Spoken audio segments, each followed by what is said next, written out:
Hey guys, I've got here a 2005 Dodge Grand Caravan, and I'm using this car to show you how to change your headlight bulb and also your side marker or your turn signal bulb. Using a flathead or an 8mm socket or wrench, remove the 3 screws at the top here and just set them aside.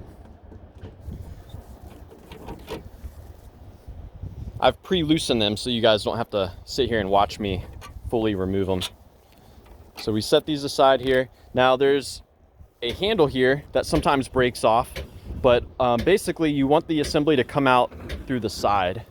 So you kind of just wiggle it and push it towards the side and it will come out like so.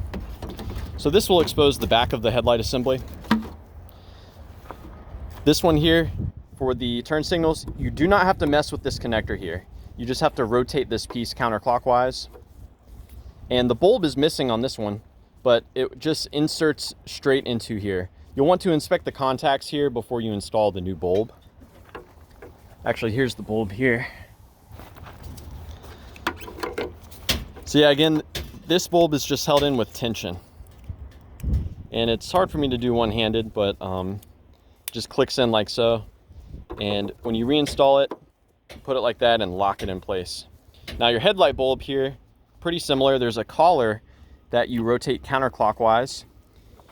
You can see the tabs there that line up and come out.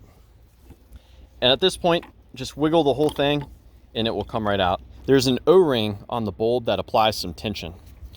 Now, there's some tabs here on the socket to the bulb. You just lift those tabs upward and you should be able to pull the bulb out. Normally the collar always falls. Set that aside. So yeah, this is the 9007. That's what it looks like. And again, you'll want to inspect the contacts here. If they're burnt or corroded, it will make even a new bulb not work or work intermittently. And as far as installing the new bulb, the tabs on the collar face towards the assembly.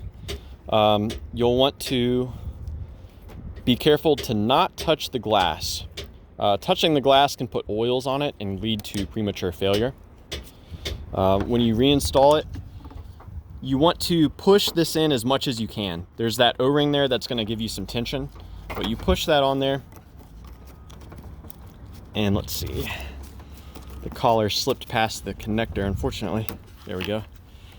We want to line up the tabs on the collar and then rotate it clockwise to lock it in place. Reinstalling the assembly, it just again slides in from the side, and you'll have to lift up on the assembly to get these screws to line up. And you just, from there, you just reinstall your 3 screws and that's it.